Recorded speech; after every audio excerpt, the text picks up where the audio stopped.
बोलिए प्रेम से भक्त वत्सल भगवान की जय। या देवी सर्वभूतेषु मातृरूपेण संस्थिता नमस्तस्यै नमस्तस्यै नमस्तस्यै नमो नमः। या देवी सर्वभूतेषु श्रद्धारूपेण संस्थिता नमस्तस्यै नमस्तस्यै नमस्तस्यै नमो नमः। जब विश्वामित्र मुनि भगवान श्री राम तथा लक्ष्मण जी महाराज सिद्धाश्रम पहुंचे, तब भगवान श्री राम ने विश्वामित्र मुनि से पूछा कि हे मुनिवर, असुर जो यज्ञ संपन्न करने में विघ्न डालते हैं, उनके यहां आने का कोई समय तो होगा। वे सब कब आया करते हैं, मैं यह जानना चाहता हूं। उस समय तक विश्वामित्र मुनि यज्ञ की दीक्षा ले चुके थे, इसलिए उन्होंने मौन व्रत धारण किया था। वे कुछ बोलते नहीं थे। तब वहां के अन्य मुनियों ने भगवान श्री राम को बतलाया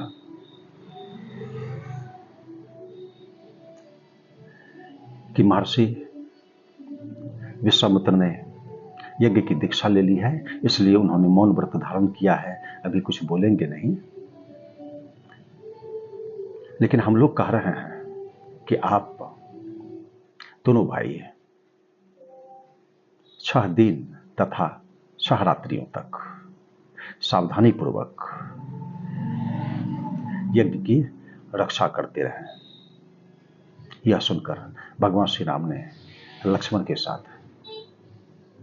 सावधानी पूर्वक निरंतर 6 दिनों तक और 6 रात्रियों तक वहां की रक्षा की। 6ठे दिन जबकि यज्ञ वेदी के पास ब्रह्मा, पुरोहित तथा ऋत्विज विद्यमान थे,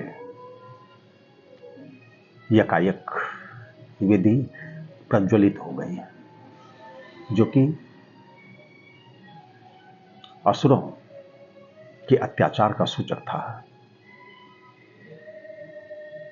देखते ही देखते यज्ञ वेदी के समीप रक्त प्रवाहित होने लगी। वह स्थान रक्त से भीग गया। जब यह दृश्य देखा भगवान श्री राम ने, तो वे दौड़े वेदी की तरफ। उस समय मारीच, सुबाहु तथा उनके अनुचर सेवक सब जो थे, सब आकाश में थे। दृष्टि पड़ी भगवान श्री राम की उन सबों पर। उन्होंने देखा। उसके बाद भगवान श्री राम ने एक बाण का संधान किया। उन्होंने बाण छोड़ा।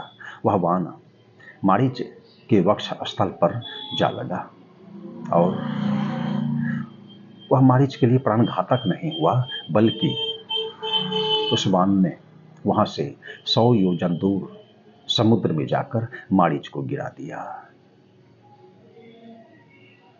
दूसरी तरफ सुबाहु का भी अत्याचार था। भगवान श्री राम ने दूसरे बाण का संधान किया और उसे छोड़ा। जब वो बाण छूटा तो सुबाहु की छाती पर लगा।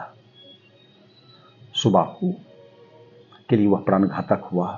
वह मर गया और गिर गया। यह हुआ सुबाहु का। यह सब देखने के बाद वहां के जो ऋषिगण थे, वे सब बड़े प्रसन्न हुए, बहुत प्रसन्न हुए। भूरी भूरी भगवान श्री राम तथा लक्ष्मण जी महाराज की उन सबों ने प्रशंसा की। विश्वामित्र मुनि भी बहुत प्रसन्न हुए और उन्होंने कहा भगवान श्री राम को कि राम, तुमने गुरु की आज्ञा का पूर्णतः पालन किया, यज्ञ को तुमने भली भांति संपन्न किया। उन्होंने भी अपनी प्रसन्नता व्यक्त की, भगवान श्री राम की प्रशंसा की। उसके बाद ये सब संध्योपासन करने लगे। विश्वामित्र मुनि का यह यज्ञ भली भांति संपन्न हो गया। जो विघ्न डालते थे मारीच और सुबाहु,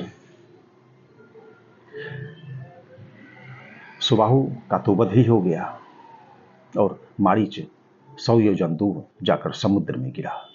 यज्ञ यह निर्विघ्नता पूर्वक संपन्न हो गया और इससे विश्वामित्र मुनि बहुत प्रसन्न थे। सीताराम सीताराम सीताराम जय सीताराम सीताराम सीताराम सीताराम जय सीताराम सीताराम सीताराम सीताराम सीताराम सीताराम सीताराम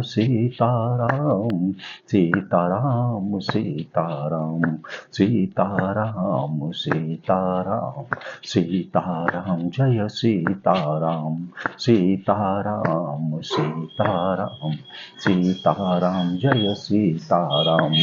धर्म की जय हो, अधर्म का नाश हो, प्राणियों में सद्भावना हो, विश्व का कल्याण हो। हर हर महादेव।